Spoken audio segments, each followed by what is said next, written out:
दोस्तों, एक हाफिज कुरान, एक लड़की की शादी, एक नाग एक सांप से क्यों कर दी गई? आखिर इसके पीछे क्या वजह बनी? और फिर शादी की पहली ही रात उसे सांप ने उसे हाफिज कुरान लड़की के साथ जो कुछ भी किया, उसे सुनकर आपके रोंगटे खड़े हो जाएंगे। यह वाक्य बहुत ही दिलचस्प और सबकमूस है, इसीलिए गुजारिश करेंगे कि इस आखिर तक जरूर सुनेगा। पुराने वक्त की बात है कि एक जगह पर एक रईस आदमी रहता था। वह आदमी नेक और रहम दिल का मालिक था। उसके पास किसी चीज की कमी नहीं थी। उसके पास खूब दौलत, घर जायदाद, बंगले और बहुत से नौकर जाकर थे। इसी वजह से यह अपने इलाके में हुकूमत भी करता था। बस इसके पास एक एक औलाद की कमी थी। उसने औलाद की वजह से 3 शादियां की, मगर उसकी तीनों बीवियों में से कोई औलाद ना हुई। वह अक्सर सोचा करता था कि मेरे मरने के बाद मेरे दुश्मन मेरी बीवियों के साथ और मेरी जायदाद के साथ आखिर क्या सलूक करेंगे, और मेरे इलाके की हुकूमत कौन संभालेगा। यह सब वह सोचता तो बहुत परेशान हो जाता। उस इलाके का बच्चा बच्चा जानता था कि वह रईस आदमी अपनी औलाद के लिए बहुत बहुत ज्यादा तड़पता है। वह फकीरों और दरवेश के पास भी जाता है, बड़े बड़े बुजुर्गों के दरबार पर जाकर चादर चढ़ाता है, मस्जिद में झाड़ू पोछा करता है, खुद अपने हाथों से सब कुछ करता था। ऐसे बहुत सारे काम हैं जिनको वह कर चुका था, मगर कहीं से भी उसके दिल की कली ना खिली। उसी इलाके में एक नजूमी था जिसका नाम बरकत था। वह अपने फन में बहुत ही चालाक और मशहूर था, लेकिन वह किस्मत का मारा था। हर वक्त उसके पास पैसे की कमी होती थी। फिर एक दिन उसको एक तरकीब सूझी। वह नए कपड़े पहनकर रईस आदमी की खिदमत में हाजिर हुआ और आकर कहने लगा कि देखिए सरकार, मैंने अपने नजूमी के इल्म से पता लगाया है कि अगर आप 18 साल की लड़की से शादी करें तो उसके बदन से जरूर आपको औलाद होगी। रईस आदमी ने नजूमी से पूछा कि आखिर वह लड़की कौन है और कहाँ रहती है। नजूमी ने बता कि साथ वाले इलाके में एक बेवा बुढ़िया रहती है। उसकी एक ही बेटी है। वह बहुत खूबसूरत और हसीन जमील है और बहुत ही होशियार है। वह कहने लगा कि चलो, जहां मैंने 3 शादियां की हैं तो एक और कर लेता हूं मेरे पास। कौन सा पैसे की कमी है? बस कमी है तो एक औलाद की है। हो सकता है इस नजूमी की बात सच हो जाए और मेरी जायदाद का कोई वारिस मिल जाए। फिर उस रईस आदमी ने उस नजूमी को एक मोतियों की माला दी और कहने लगा कि अगर मेरी चौथी बीवी से मुझे अल्लाह ने औलाद की नेमत से नवाजा तो मैं तुम्हें मालामाल कर दूंगा। अगर यह सब कुछ झूठ हुआ तो मैं तुम्हारी खाल खिंचवाकर चील और कव को खिला दूंगा। नजूमी कहने लगा कि सरकार, मेरी जान तो आपके लिए हर वक्त हाजिर है, लेकिन आप मुझ पर यकीन रखें, मेरी बताई हुई बात कभी किसी ने आज तक गलत साबित नहीं कर पाया। आप एक बार उस बुढ़िया की बेटी से शादी करके मेरी बात को आजमा लीजिए। उस नजूमी बरकत ने यह सारी बातें रईस आदमी को बेवकूफ बनाने के लिए कही थीं, क्योंकि नजूमी तो बहुत गरीब और बुरे हालातों का मारा था। उसको अपनी जरूरत पूरी करने के लिए पैसों की जरूरत थी, क्योंकि उस नजूमी की वह बुढ़िया बहन थी। वह बहुत ही गरीब थी। उस बूढ़ी औरत की एक ही बेटी, जो कि बहुत ही खूबसूरत थी। उस नजूमी ने यह सोचा कि मैं अपनी भांजी की शादी रईस आदमी से करवाकर उसकी जायदाद का मालिक बना दूंगा और फिर उससे मुझे भी रकम मिलती रहेगी। फिर उस नजूमी ने थोड़े दिन बाद रईस आदमी की शादी अपनी भांजी से करवा दी। फिर उस रईस आदमी ने अपनी बीवी को वह इज्जत बख्शी जो उनके ख्वाबों ख्याल में भी नहीं थी। रईस आमी की चौथी बीवी का नाम शहनाज था। उसको अपने नजूमी मामा की चालबाजी हो का सब इल्म था, इसलिए शहनाज ने भी अपने रईस शौहर को मालूम ना होने दिया कि वह नजूमी की भांजी है। शहना एक गरीब घर की लड़की थी। उसने कच्चे घर में अपनी परवरिश पाई थी, इसलिए उसको अपने शौहर के महलनुमा घरों को देखने का बहुत शौक था। वह रोज अपने रईस शौहर का एक एक महल देखा करती थी। जब उसने सारे महल देख लिए, उसके शौहर ने अपनी बीवी से कहा कि मेरा एक ऐसा महल है जो आबादी से दूर है, तुमने अभी तक नहीं देखा। वह मेरे बाप दादाओं ने बनाया था। वह बहुत पुराना है, उसको देखने के लिए। एकदम से वह मचलने लगी। रईस आदमी कहने लगा कि उस महल में सुबह तो मैं खुद लेकर जाऊंगा। जब सुबह हुई, वह रईस आदमी अपनी बीवी शहनाज को पुराने महल में लेकर गया। वह महल देखने में बहुत पुराना लग रहा था। महल में बहुत बड़े और पुराने दरख्त भी मौजूद थे। उस महल के एक कमरे में तिलावत की आवाज आ रही थी। जब महनाज ने अपने शौहर से पूछा इस कमरे में कौन तिलावत कर रहा है? तो वह आदमी अपनी बीवी को उसी कमरे में लेकर गया, जिसमें एक अल्लाह वाले बुजुर्ग, जो कि बहुत ही नेक थे, वह तिलावत कर रहे थे। उस पूरे महल में वह अल्लाह वाले बुजुर्ग अकेले रहते थे। वह दिन रात अपने अल्लाह की इबादत में मसरूफ रहते थे। वह अल्लाह वाले बुजुर्ग दिन को टहलने के लिए उन पुराने दरख्तों के पास आते और उनके नीचे बैठकर दिन को अल्लाह की इबादत करते। दरख्त देखने में बहुत ही अजीब नजर आते थे। शहनाज ने अपने शौहर से कहने लगी कि यह दरख्त देखने में बहुत ही अजीब नजर आते हैं। क्या इन बुजुर्गों को इन दरख्तों से खौफ नहीं आता? वह रईस आदमी कहने लगा कि वह अल्लाह की इबादत में मसरूफ रहते हैं। जो अल्लाह की इबादत करते हैं और उनके दिल में अल्लाह का नूर मौजूद होता है, और जिनके दिल में अल्लाह मौजूद हो, उन्हें किसी कसम का खौफ नहीं होता। उन अल्लाह वाले बुजुर्गों का कहना है कि इन दरख्तों के नीचे सांपों की एक बस्ती है। कई सांप ऐसे हैं जो अल्लाह वाले बुजुर्ग से बातें करते हैं और इंसानी शक्ल इख्तियार करते हैं। शहनाज यह बातें सुनकर थोड़ा डर गई थी। फिर उसके बाद वह अपने घर वापस चली गई। शहनाज की मदद से उसका नजूमी मामू और उसकी बुढ़िया माँ, जो सदियों से गरीबी की जिंदगी जी रहे थे, अब खूब मजे ले रहे थे। उनकी हर रात मजे मस्ती में और दिन ईद की तरह गुजरने लगे। इसी तरह कर करते शहनाज की शादी को 2 साल हो गए, मगर उससे भी उस आदमी को औलाद ना हुई। तो वह रईस शख्स बहुत मायूस हुआ। फिर एक दिन रईस आदमी ने गुस्से में आकर उस नजूमी को अपने महल में बुलवाया और कहने लगा कि तुम एक झूठे नजूमी हो, लिहाजा अब तुम सजा के लिए तैयार हो जाओ। वह नजूमी कहने लगा कि सरकार, इस नामुराद का सर काट कर आपके कदमों में हाजिर हो। इससे बड़ी खुशी की बात और क्या होगी। लेकिन आप मेरी बात का यकीन करें, मैंने कोई गलत बयान नहीं की थी। आपके खानदान का वारिस, आपका चश्मो चिराग इसी साल जरूर होगा। उस आदमी ने एक बार फिर खुश होकर उस नजूमी को मोतियों का हार दिया। वह नजूमी हार लेकर अपनी बुढ़िया बहन के पास गया और जाकर कहने लगा कि तुम थोड़े दिनों में यह मशहूर कर देना कि मेरी बेटी शहनाज रईस आदमी की सबसे छोटी बीवी मां बनने वाली है। वह बुढ़िया कहने लगी कि यह बात मशहूर करना कोई बड़ी बात नहीं है, लेकिन इस झूठी बात को निभाना बहुत मुश्किल है। उसका अंजाम बहुत बुरा होगा। नजूमी कहने लगा, मेरी बहन, तुम फिक्र मत करो।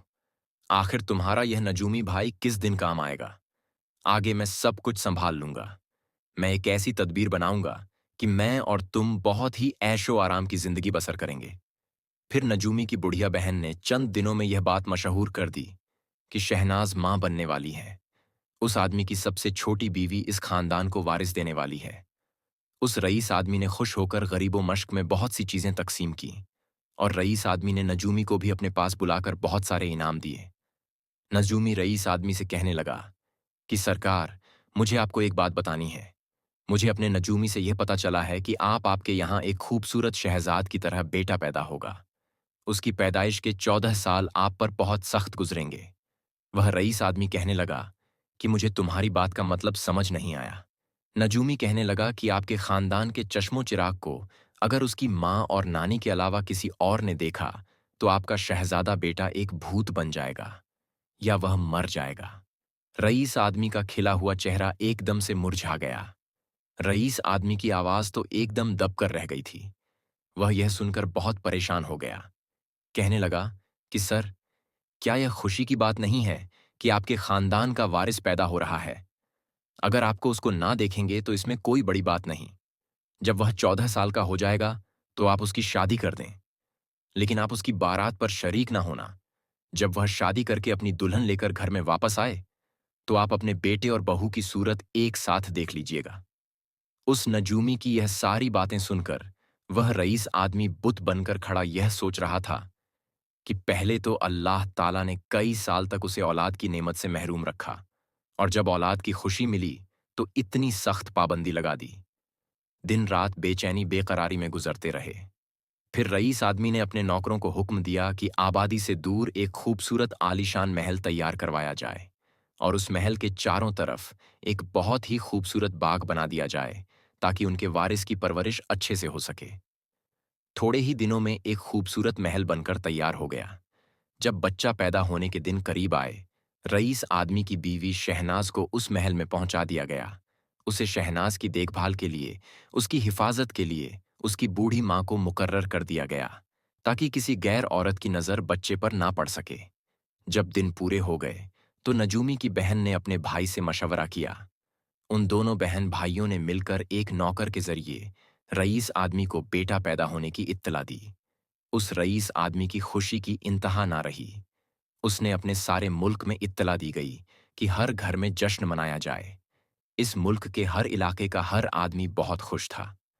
रईस आदमी ने अपने इलाके में बहुत सी मिठाई तकसीम की, खेल तमाशे किए गए और उन अल्लाह वाले को बुलाकर अपने बेटे की उम्र दराज के लिए बहुत सी दुआएं की गई। कई रोज तक मिस्कीन गागों को खाना खिलाया गया। बहुत सारे लोगों की जरूरतें पूरी की गई। कैदियों को रिहा कर दिया गया और ओहदेदार के ओहदे बढ़ाकर मजीद तरक्की बढ़ा दी गई। नजूमी यह सब देखकर अपनी चालबाजी और चालाकी पर बड़ा फख्र महसूस कर रहा था कि मैंने कितनी आसानी से इस मुल्क के रईस, इस आदमी को बेवकूफ बना दिया। फिर अपनी बहन और भांजी से कहने लगा कि तुम लोग 14 साल तक खूब ऐश की जिंदगी गुजारो। उसके बाद अगर यह रईस जिंदा रहा तो फिर मैं कोई नई चाल चलूंगा। नजूमी वैसे तो अपनी भांजी शहनाज से कुछ ना कुछ लेता रहता था। अगर उसको कुछ खास चीज की जरूरत होती तो वह शहनाज से कहकर रईस आदमी से मंगवा लेता। इसी तरह वह अपनी मुसीबतों से अब तक आजाद हो चुका था। शहनाज और उसके की बूढ़ी माँ दोनों रईस आदमी से कभी कभार उसके महल में मिलने के लिए चली जाया करती थीं और उसे उसके छोटे बेटे अली की बहुत सारे किस्से और बातें बताया करते थे, जो बेटा था ही नहीं। खूबसूरती का हाल भी बड़ी खुश होकर बताया करती थी। वह रईस आदमी उनकी बातें सुनकर अपने बेटे के बारे में सोचता, फिर ठंडे ठंडे सांस लेने लगता। लेकिन वह मजबूर था, अपने बेटे अली को देख नहीं सकता था। इसी तरह काफी अरसे का वक्त गुजर गया। जब बरकत नजूमी के बताए हुए 14 साल पूरे होने को आए, तो वह रईस आदमी को अपने बेटे की शादी की फिक्र होने लगी। रईस आदमी ने उस नजूमी से अपने बेटे की शादी का पूछा तो कहने लगा कि सरकार शादी किसी भी लड़की से अपने बेटे की कर सकते हैं, इसमें कोई पाबंदी नहीं। फिर उस आदमी ने सोचा, क्यों ना मैं अपने पुराने महल में जाकर अल्लाह वाले बुजुर्ग से कोई मशवरा तलब करूं। वह रईस आदमी अपने 2 नौकरों को लेकर अपने पुराने महल में और अल्लाह वाले बुजुर्ग के पास जाकर बैठ गया। उस वक्त वह अल्लाह वाले बुजुर्ग एक पुराने दरख्त के नीचे बैठकर इबादत कर रहे थे। वह पूछने लगा, आप तो दिन रात अल्लाह की इबादत करते हैं, क्या आप मेरे बेटे अली के लिए किसी अच्छी लड़की का इंतखाब कर सकते हैं, ताकि मैं उस लड़की से अपने बेटे की शादी कर सकूं। अल्लाह वाले बुजुर्ग उस रईस आदमी की बातें सुनकर पहले तो काफी देर खामोश रहे। उसके बाद वह अल्लाह वाले कहने लगे, आपको तो अपने बेटे की कोई खबर नहीं, तो आपको कैसे बता सकता हूं कि आप अपने बेटे की शादी किस लड़की से करें। वह रईस आदमी कहने लगा कि आप फिक्र ना करें, मेरा बेटा अब जल्द ही सबके सामने आ जाएगा। फिर अल्लाह वाले बुजुर्ग कुछ सोचने के बाद उस आदमी को कहने लगे कि आप अपने बेटे की शादी किसी ऐसी लड़की से करें जो कि हाफिज कुरान हो, नेक हो, 5 वक्त की नमाजी परहेजगार हो। जब वह रईस आदमी चला गया तो उस दरख्त के पीछे एक काला सांप रेंगता हुआ आया। वह रईस आदमी और उन अल्लाह वाले की बातें बहुत ही गौर से सुन रहा था। उस रईस आदमी के बहुत सारे ताल्लुकात थे। बड़े बड़े आदमियों के साथ उसका रहन सहन था, मगर वह किसी गरीब हाफिज कुरान लड़की की तलाश में था। आखिरकार रईस आदमी ने एक हाफिज कुरान लड़की को तलाश कर लिया, जो एक बेवा औरत की बेटी थी। उसके साथ अपने बेटे का रिश्ता तय कर लिया और शादी की तारीख उस अब इश्क वक्त तक मुकर्रर की गई, जब तक रईस बेटे के बारात इस हाफिज कुरान लड़की के दरवाजे पर पहुंच जाए। क्योंकि अली को देखने की इजाजत किसी को भी नहीं थी, इसलिए उसकी माँ और नानी दोनों ही उसको दूल्हा बना रही थीं। रईस आदमी के महल में बारात जाने की तैयारियां हो रही थीं। नजूमी की बुढ़िया बहन अपने भाई से कहने लगी कि बारात जाने का वक्त हो गया है, अब हम लोग दूल्हा कहाँ से पैदा करें। नजूमी कहने लगा कि मेरी प्यारी बहन, तुमने कई साल इस महल में रहकर ऐशो इशरत की जिंदगी बसर की है, मजे भी किए हैं। अब तुम इस मुसीबत को भी झेल लो, मैं तो कहीं खामोशी से फरार हो जाऊंगा। यह सुनकर तो बुढ़िया के पांव तले जमीन निकल गई। वह कहने लगी कि हाय हाय रईस, आदमी तो हमारी बोटियां करके चीलों और कौ को खिला देगा। अरे जालिम, तू हमें जहन्नुम में धकेल रहा है, क्या तुम्हें शर्म नहीं आती। नजूमी कहने लगा कि देखो बहन, यह भाई ने तुम्हें इतनी देर तक जन्नत में भी तो रखा हुआ था, अब इसका सिला मुझे यह दे रही हो। उस पर बहन कहने लगी कि याद रख, अगर तुमने हमें इस हाल में छोड़ा तो तेरी बख्शीश कभी नहीं होगी। तू हमें अभी जंगल में शेरों के पास छोड़कर जा रहा है। रईस आदमी की बीवी शहनाज भी उनकी बातें सुनकर दोनों माँ बेटी एक दूसरे के साथ लिपट कर रोने लगी। नजूमी बरकत इन दोनों को देखकर कभी हंसता तो कभी गुनगुनाता। जब दोनों माँ बेटी रोते रोते हिचकियां बंध गईं, तो नजूमी कहने लगा कि रोने से कुछ हासिल नहीं होगा। चलो मेरे साथ, मैं तुम्हें बताता हूं कि आगे क्या करना है। उसकी बात सुनकर उन दोनों न दोनों माँ बेटी की जान में जान आई। वह उनको लेकर दूसरे कमरे में चला गया और जाकर कहने लगा कि यह देखो, मैं 14 साल के बराबर वाला एक भूत बनवाकर लाया हूं। इस भूत को पालकी में रख देना। रात के वक्त जब बारात रुके तो तुम दोनों पालकी से दूर हट जाना और सुबह के वक्त यह मशहूर कर देना कि अली को किसी ने रात को छुप कर देख लिया था, इसीलिए यह बुत बन गया है। इस तरह हम सब बच जाएंगे। बुढ़िया सारी बात समझ चुकी थी। फिर उसने खुशी खुशी उस बुत को शादी का जोड़ा पहनाया, बनाव श्रृंगार किया, फूलों का हार डाला, पालकी में एक जगह बिठाकर खुद भी पालकी में बैठ गई और पालकी के पर्दे उठाकर नौकरों को आवाज दी, पालकी उठाकर बाहर ले जाए। बाहर बड़े धूमधाम से आतिशबाजी हो रही थी। इस आतिशबाजी को देखकर दो सांप बाहर आए और उनके पीछे चर रहे थे। पीछे बड़े बड़े हाथियों के ऊपर फौज और सिपाही बैठे हुए थे। यह बारात बड़े ही जोश खरोश के साथ चल रही थी। बारात चलते चलते रात को उस जगह पर पहुंच गई जहां पर उन्होंने पहले इंतजाम कर रखा था। यहां सबने बैठकर खाना खाया और खूब मजे लिए। इसी तरह जब काफी रात हो गई तो सब लोग सोने के लिए चले गए। दूल्हे की पालकी शीशम के दरख्त के नीचे रखवा। उस बुढ़िया ने सबको यह कहकर दूर कर दिया कि अली को ताज़ा हवा की जरूरत है, लिहाजा इस पालकी के नजदीक कोई भी ना आए। अगर किसी की नजर इस अली पर पड़ गई तो फिर सब उसके जिम्मेदार खुद होंगे।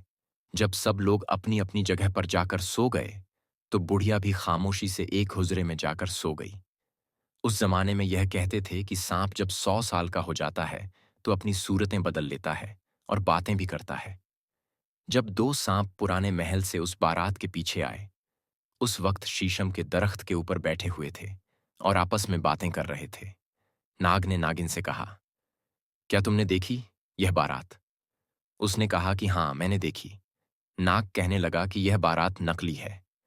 इस पालकी में जो दूल्हे की जगह एक बुत रखा हुआ है और यह बुढ़िया सुबह होते ही रोना पीटना शुरू कर देगी।